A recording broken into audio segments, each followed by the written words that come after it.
Missing someone. Love with all your heart. Missing someone. Love with heart. Hi guys, welcome back to my channel. So this week I have a returning client. We do her highlights, I would say every maybe like 3 months to do like touch up, and then we kind of change up the tone every now and then depending on what she's in the mood for. So we're going to be highlighting her roots, blending that out, and then today she wanted to go for something a little bit more on the pink side, and we've done like rose gold on her before, which is like a really light pink toner. So today she wanted something that was going to last a little bit longer, a little bit brighter, so I'm going to be using a semi instead of a rapid toner for this to create a more vivid pink tone for her.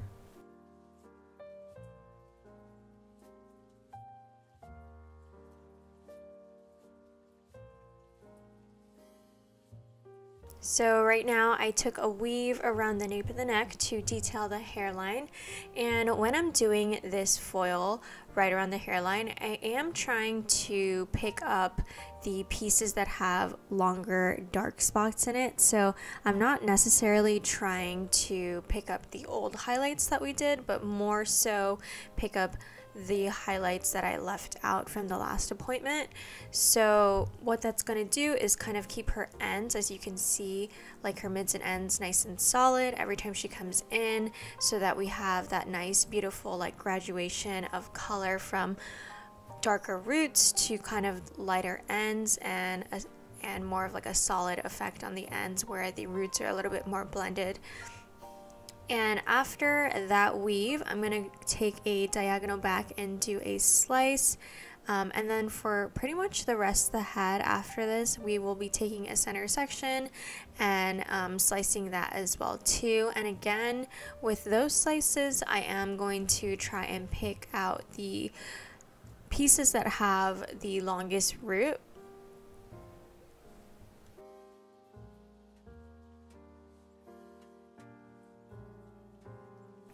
So I will be using the Blonde Me Schwarzkopf liner for this, and this first bowl that I'm using is a bowl of 6 volume and 20 volume. I like to do 6 volume to kind of dilute the 20 volume, since this application typically takes me about like 45 minutes to an hour to do. So by the time I'm done with the rest of the head, I don't want the back nape area to be done yet. I'd rather have it like process a little bit slower so that it gives time for the rest of the hair to kind of catch up.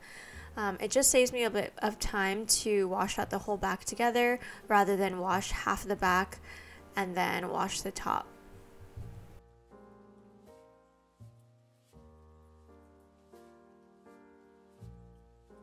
So as I'm slicing her, I'm taking my sections pretty close together. I would say they're about a ½ inch apart in the back here, and then as I get closer towards the top, this ½ inch will shrink a bit, so my slices will be a bit closer together, and that's just to kind of create a nice, more blonde effect on her. Like if I were to leave more negative space in between my slices, for example, like if I took ½ inch all the way to the hairline, all the way up where she parts her hair, that might just give her a lot of a softer root.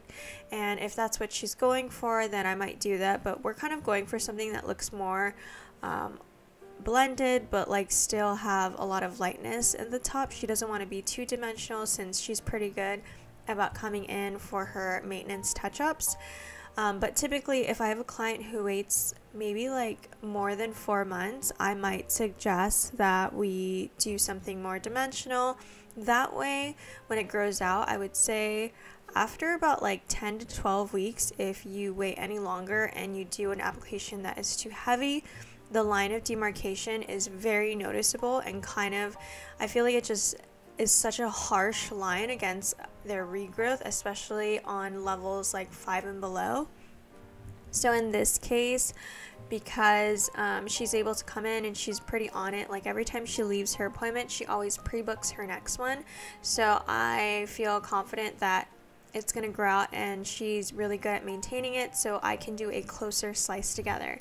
But if a client definitely likes to wait a little bit longer, which is totally fine, it's really their preference, then I might suggest that we do something a little bit softer, a little bit more dimensional, especially if their ends are already solid and most of their hair is at the level that we want. The only time where I will do a really heavy application is if we're working from totally dark and trying to get her light and she has nothing really solid on the ends, then I might do a slightly more solid application. But if we're doing a touch-up like this is kind of how I normally will tackle my touch-ups. And I even ask my clients too, before I ever begin, even if they've been with me for years or if they are a new client, I always make sure that I ask them if they liked the amount of highlights that they had last time. It's a really good indication for me to know how far apart my slices should be. And that was something in the beginning when I first started doing hair that I really struggled with, was knowing how far to place my foils apart. And I don't know about you guys, but just in general, I felt like it took me a while to really visually understand and see what was going to happen with the amount of spacing. And by now I know exactly how far apart I should be leaving my foils, if I want something more dimensional or if I want something more heavy.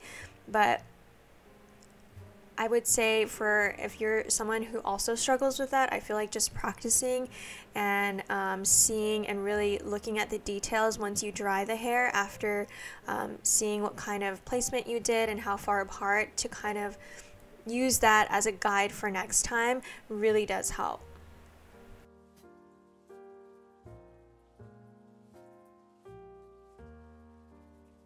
Another thing that I want to mention too is whenever a brand new client, or even a current client shows me a goal photo, I always ask them if they're looking at the blend versus the tone, because those are two different things. Like if a client shows you a picture of pink hair, but it's solid, and they were really talking about how the pink is solid and you give them a balayage, then it's something that they don't want. I feel like you can run into problems like that with miscommunication. So it's really important in your consultation to differentiate when a client is referring to the blend or the tone of pink in the photo, especially like when they're a new client and you're trying to just get a feel of what they like. A lot of my clients by now, even though like they've been with me, I still will ask them very specifically, unless I feel like they're super laid back and like really do trust whatever I think is best, because I do have some clients like that. They really don't mind whatever I do. They're always happy with whatever I do. But if it's a new client especially, I always like to be very specific with my consultation. So if I see a picture, I'll make sure that they want the tone looking like the photo, and then if they don't like the roots, how they're blended, I make sure that I have them quickly Google a photo that shows how they want the root blended, or even like the money piece, like how I just did right now. Some new clients, they don't understand what a money piece is or what it does, so I have them quickly Google money piece and show me what type of money piece they want to do. And of course I'll give suggestions too. So for someone who is looking for something low maintenance, I would not necessarily suggest to them to have a really chunky or bold money piece, because it's going to have such a harsh line of demarcation when their roots grow out. But if a client is wanting something and is going to come back and wants it brighter in front, but is willing to come back within I would say the 3 or 4 month mark, then I might suggest a money piece. Unless they're dead set on having a money piece regardless, and they just know, and I let them know like, hey, even though you really do want a bold money piece, and you might get the feel, or they are a client that doesn't really come in regularly every 3 or 4 months, then I just let them know that the grow out of the money piece is just going to be a bit harsh, and just educating them on what they're really asking for when they ask for certain details like that in their blend or their tone or anything like that. I like to be very, very specific in explaining everything as far as the fade and what it's going to look like when it grows out and how they're going to feel about it when it grows out, to make sure that that's what they really want.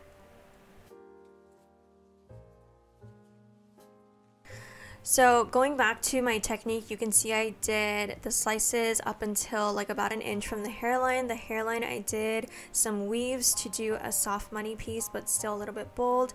Then I connected the side money with a few weaves on the hairline, and then did a weave above the ear to connect the front and the back center section. So after that weave above the ear, I'm going to continue doing slices on the side all the way up until I meet the pretty much mohawk section that I did in the beginning.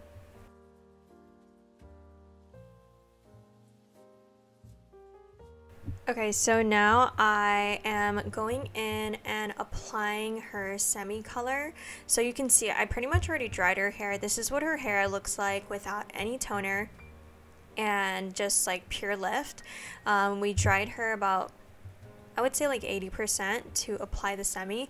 For today's semi, I'm using the Danger Jones line, and I'm going in with a darker shadow root tone just to kind of blend the root. Whenever I do any type of color, especially if they are naturally like a level 5 and below, I always like to do a slightly darker like shadow root just to kind of deepen it and gives it a more like softer blend, in my opinion. So I'm going in right now with that darker shadow root. For those colors, I did a mixture of Libertine, Hustler, Lovesick, and Exotica.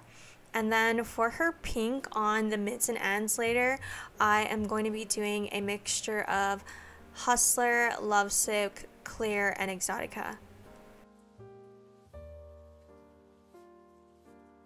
So after we're done applying the root, I'm going to go in with that pink shade.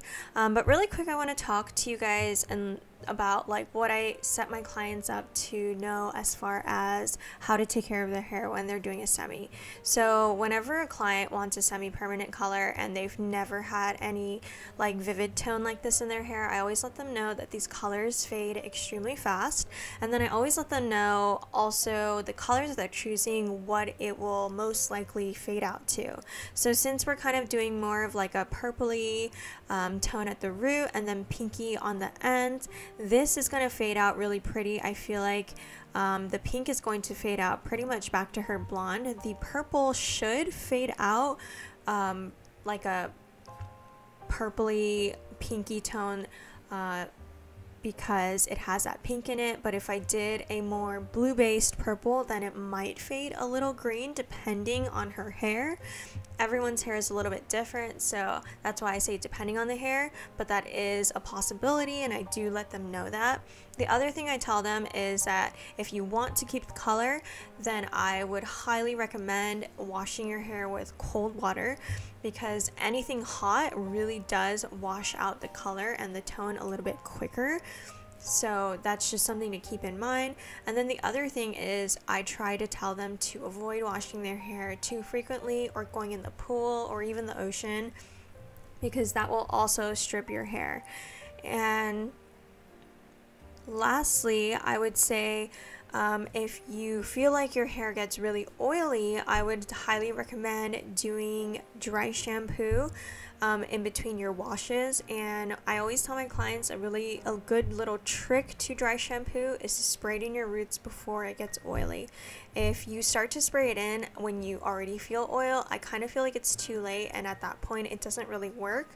And whenever I tell this to anybody who feel like dry shampoo doesn't work on them, it's like a light bulb goes off in their head, and they try it out and they say that it does work. Another thing is that dry shampoo, if your hair does get really oily, it does take time for your scalp to get used to it and to not get as oily. I would say go a half day extra by using the dry shampoo and seeing if you can go a little bit longer, and then eventually your scalp will learn to not get as oily as quick. Alrighty guys, so here is the finished look. I would say that this pink to me is more of like a medium vibrant tone pink.